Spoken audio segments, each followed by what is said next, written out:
Buddy Valastro's coming to Homemade Nation. I will not let you down. And now he's more than just a boss. Let's go. We got it packed. He's building an empire.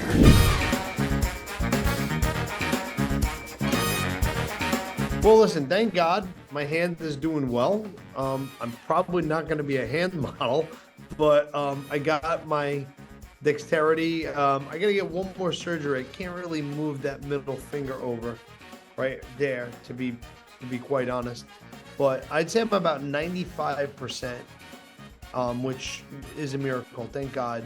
You know, thank Dr. Carlson at HSS and my occupational therapist, Dina, because without them, I don't know where I would be right now. You know, it's one of those things that you don't, I don't want to say appreciate it, because appreciate it, you just don't know until it happens to you. Until you can't use your hand, until you can't squeeze your hand, you don't know what else to say. You know what I'm trying to say? And for me, it was crazy because it reminded me of my mom, who passed away, and she passed away from ALS. And it's, you know, which is probably the most horrible disease on the planet.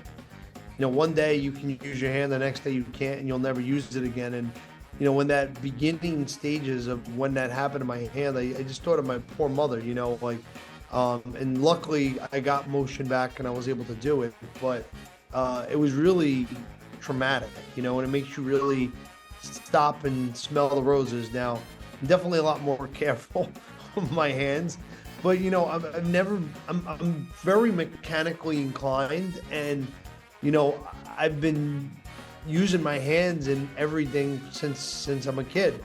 So it was just a stupid accident. You know, people are like, oh, you know, do you hate bowling or whatever? And to be honest with you, it's like if you have a pet lion and it attacks you, you know, and then you're like, oh, well, the lion doesn't know any better. Well, the bowling alley didn't know any better either, you know. It was I put my hand where I wasn't supposed to and it got bit, you know.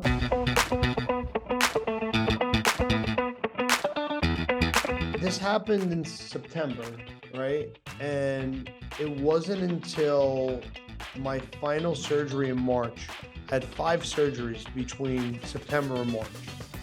And I'll never forget it. It was the day after my 5th surgery, and the whole time I could not close my hand. I mean, my hand was like this, and I was in a splint and everything. I really could not move my hand at all. And the doctor said, this last surgery, I'm going to release the tendons and you're going to be able to do it. And the whole time, I remember I was trying to learn how to do it with my left hand. I was, you know, I was pissed. I was really pissed at myself because, you know, I was like, how stupid are you to even touch the thing? And, you know, my wife took such good care of me. I mean, she, from cutting my steak to helping me bathe and everything in between, you know, because I'm a righty too. So it's my dominant hand. And after she did that surgery, the next morning, she's like, I want to see you. I went in. And she's like, squeeze your hand. She took the bandages off and I went like that. And then that was it. I was like, thank God, because then I knew that I was going to be okay. And then little by little, I got my strength back. But I'm pretty strong. I feel like I'm pretty close to what I was.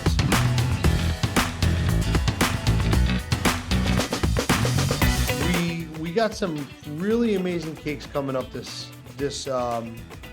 season. You know, one of my favorites was the Meadowlands Fair cake, which was just like an enormous one, right? And you know, Neil's cake was amazing.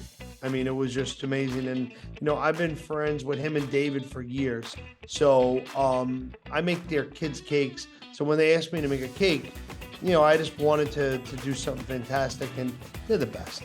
Like just such good people. That was probably my favorite cake of the season. And it might not be, you know what it was?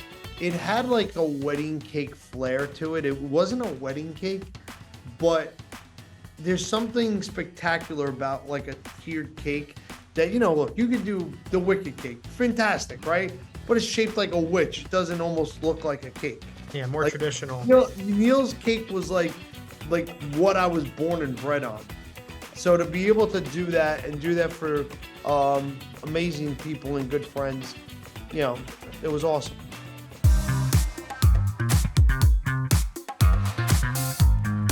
Well, yeah, I mean, listen, starting with the boyfriend thing, you know, my daughter's got a boyfriend, and you know, he's actually a really good kid. We have fun. We tease him, but I can tell you, my daughter is one tough cookie. I do not worry about her getting, you know, she knows how to handle herself. Thank God, she's an independent, strong, beautiful woman, and I don't worry about her.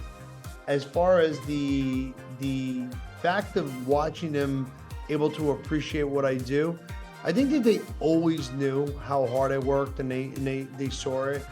What the biggest joy to me is when people meet them and they're like, "Oh, your kids are normal. Like, I can't believe how down to earth they are." And I'm like, "What do you mean?" They're like, "Oh, you know, because listen, they live a blessed life. You know, we live in a beautiful home. They've had anything that they really want. They've been on extravagant vacations or private jets or whatever that is, because you know it comes as part of my life as well.